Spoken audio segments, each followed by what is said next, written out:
From Beyond. Written by H.P. Lovecraft. Horrible beyond conception was the change which had taken place in my best friend, Crawford Tillinghast. I had not seen him since that day, 2 months and a half before, when he had told me toward what goal his physical and metaphysical researches were leading, when he had answered my awed and almost frightened remonstrances by driving me from his laboratory and his house in a burst of fanatical rage. I had known that he now remained mostly shut in the attic laboratory with that accursed electrical machine, eating little and excluding even the servants, but I had not thought that a brief period of 10 weeks could so alter and disfigure any human creature. It is not pleasant to see a stout man suddenly grown thin, and it is even worse when the baggy skin becomes yellowed or grayed, the eyes sunken, circled, and uncannily glowing, the forehead veined and corrugated, and the hands tremulous and twitching.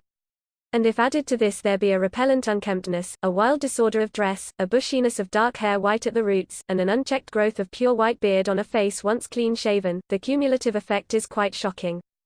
But such was the aspect of Crawford Tillinghast on the night his half-coherent message brought me to his door after my weeks of exile, such the spectre that trembled as it admitted me, candle in hand, and glanced furtively over its shoulder as if fearful of unseen things in the ancient, lonely house set back from Benevolent Street.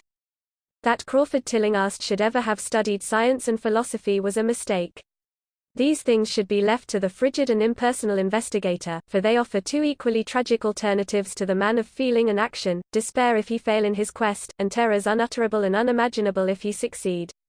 Tillinghast had once been the prey of failure, solitary and melancholy, but now I knew, with nauseating fears of my own, that he was the prey of success.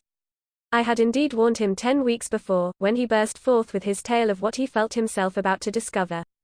He had been flushed and excited then, talking in a high and unnatural, though always pedantic, voice. "What do we know," he had said, "of the world and the universe about us? Our means of receiving impressions are absurdly few, and our notions of surrounding objects infinitely narrow. We see things only as we are constructed to see them, and can gain no idea of their absolute nature.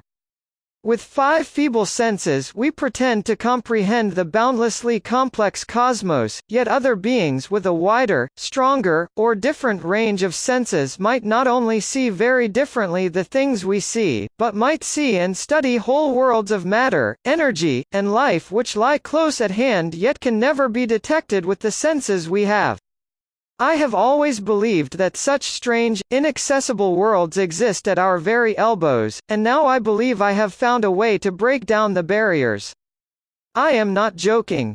Within 24 hours that machine near the table will generate waves acting on unrecognized sense organs that exist in us as atrophied or rudimentary vestiges. Those waves will open up to us many vistas unknown to man, and several unknown to anything we consider organic life. We shall see that at which dogs howl in the dark, and that at which cats prick up their ears after midnight. We shall see these things, and other things which no breathing creature has yet seen. We shall overleap time, space, and dimensions, and without bodily motion peer to the bottom of creation." When Tillinghast said these things I remonstrated, for I knew him well enough to be frightened rather than amused, but he was a fanatic, and drove me from the house. Now he was no less a fanatic, but his desire to speak had conquered his resentment, and he had written me imperatively in a hand I could scarcely recognize. As I entered the abode of the friend so suddenly metamorphosed to a shivering gargoyle, I became infected with the terror which seemed stalking in all the shadows. The words and beliefs expressed 10 weeks before seemed bodied forth in the darkness beyond the small circle of candle light, and I sickened at the hollow, altered voice of my host. I wished the servants were about, and did not like it when he said they had all left 3 days previously. It seemed strange that old Gregory, at least, should desert his master without telling as tried a friend as I. It was he, who had given me all the information I had of Tillinghast after I was repulsed in rage. Yet I soon subordinated all my fears to my growing curiosity and fascination. Just what Crawford Tillinghast now wished of me I could only guess, but that he had some stupendous secret or discovery to impart, I could not doubt. Before I had protested at his unnatural pryings into the unthinkable, now that he had evidently succeeded to some degree I almost shared his spirit, terrible though the cost of victory appeared. Up through the dark emptiness of the house I followed the bobbing candle in the hand of this shaking parody on man. The electricity seemed to be turned off, and when I asked my guide he said it was for a definite reason. It would be too much. I would not dare. He continued to mutter. I especially noted his new habit of muttering, for it was not like him to talk to himself. We entered the laboratory in the attic, and I observed that detestable electrical machine, glowing with a sickly, sinister, violet luminosity. It was connected with a powerful chemical battery, but seemed to be receiving no current, for I recalled that in its experimental stage it had sputtered and purred when in action. In reply to my question, Tillinghast mumbled that this permanent glow was not electrical in any sense that I could understand. He now seated me near the machine, so that it was on my right, and turned a switch somewhere below the crowning cluster of glass bulbs.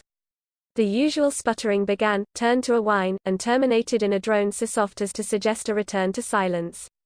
Meanwhile the luminosity increased, waned again, then assumed a pale, outre color or blend of colors which I could neither place nor describe.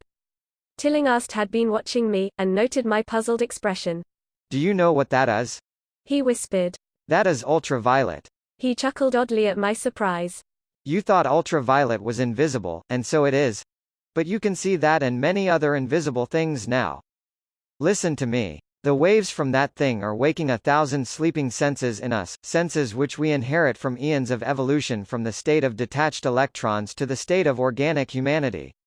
I have seen truth, and I intend to show it to you. Do you wonder how it will seem? I will tell you. Here Tillinghast seated himself directly opposite me, blowing out his candle and staring hideously into my eyes. Your existing sense organs, ears first, I think, will pick up many of the impressions, for they are closely connected with the dormant organs. Then there will be others. You have heard of the pineal gland? I laugh at the shallow endocrinologist, fellow dupe and fellow parvenu of the Freudian. That gland is the great sense organ of organs. I have found out. It is like sight in the end, and transmits visual pictures to the brain. If you are normal, that is the way you ought to get most of it. I mean get most of the evidence, from beyond. I looked about the immense attic room with the sloping south wall, dimly lit by rays which the everyday eye cannot see. The far corners were all shadows, and the whole place took on a hazy unreality which obscured its nature and invited the imagination to symbolism and phantasm.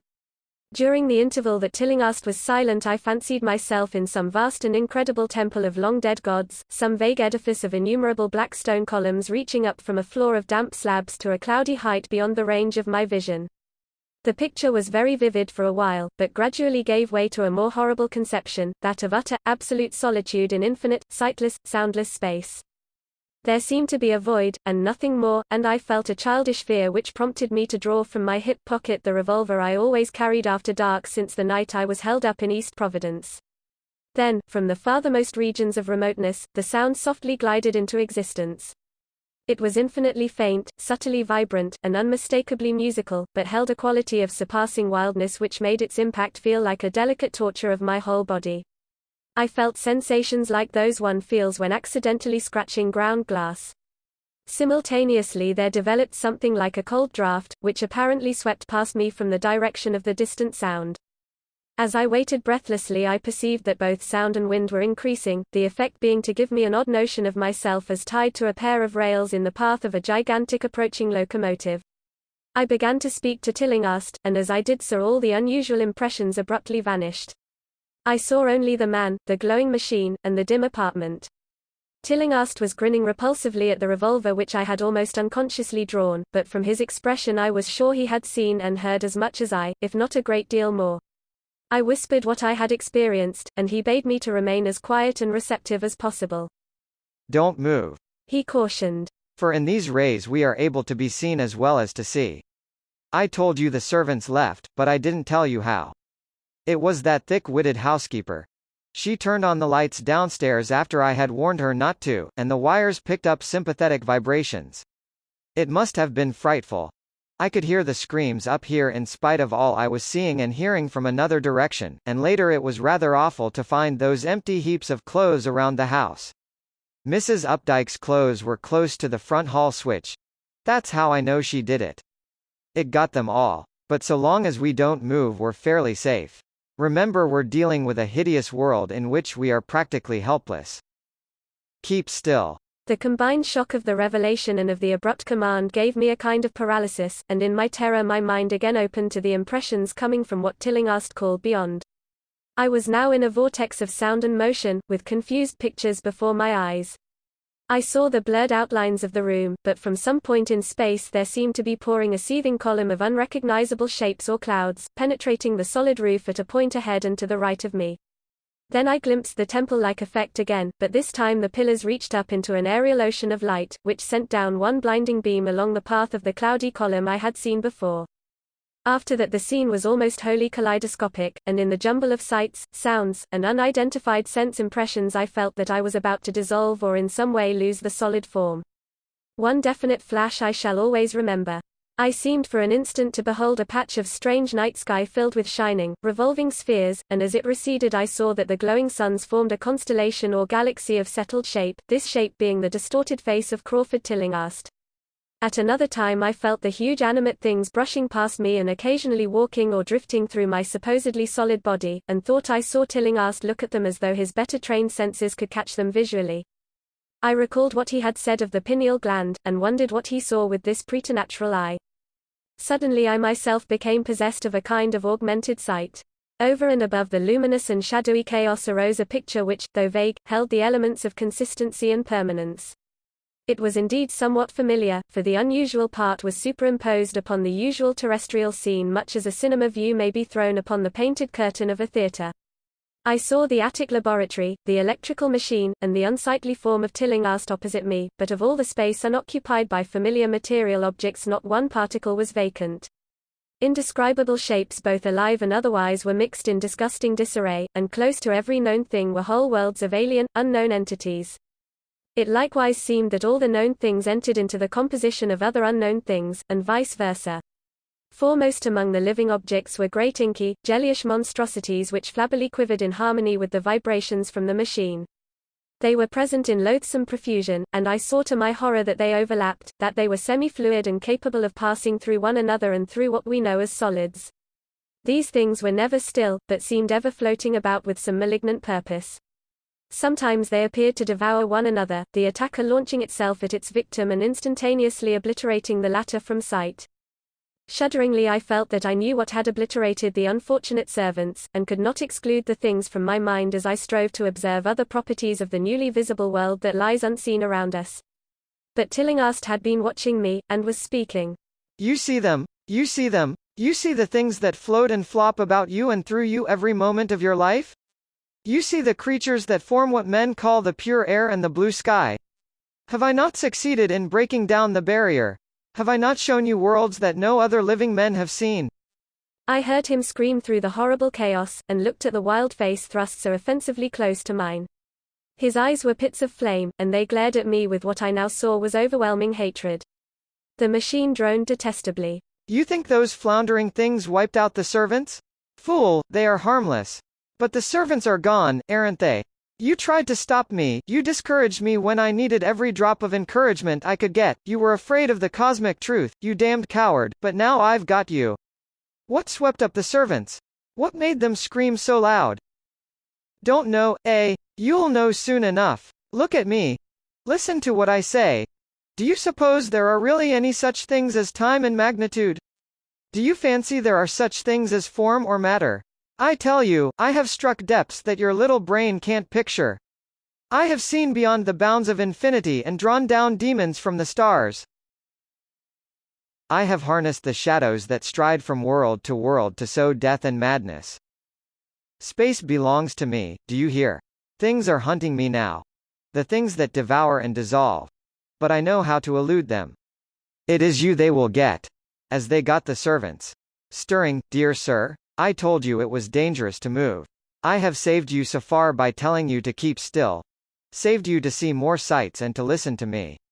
If you had moved, they would have been at you long ago. Don't worry, they won't hurt you. They didn't hurt the servants. It was seeing that made the poor devils scream so. My pets are not pretty, for they come out of places where aesthetic standards are very different. Disintegration is quite painless, I assure you. But I want you to see them. I almost saw them, but I knew how to stop. You are not curious? I always knew you were no scientist. Trembling, eh? Trembling with anxiety to see the ultimate things I have discovered? Why don't you move, then? Tired? Well, don't worry, my friend, for they are coming. Look. Look, curse you, look. It's just over your left shoulder. What remains to be told is very brief, and may be familiar to you from the newspaper accounts. The police heard a shot in the old Tillinghast house and found us there. Tillinghast dead and me unconscious. They arrested me because the revolver was in my hand, but released me in 3 hours, after they found it was apoplexy which had finished Tillinghast and saw that my shot had been directed at the noxious machine which now lay hopelessly shattered on the laboratory floor. I did not tell very much of what I had seen, for I feared the coroner would be skeptical, but from the evasive outline I did give, the doctor told me that I had undoubtedly been hypnotized by the vindictive and homicidal madman. I wish I could believe the doctor. It would help my shaky nerves if I could dismiss what I now have to think of the air and the sky about and above me. I never feel alone or comfortable, and a hideous sense of pursuit sometimes comes chillingly on me when I am weary. What prevents me from believing the doctor is this one simple fact: that the police never found the bodies of those servants, whom they say Crawford Tillinghast murdered.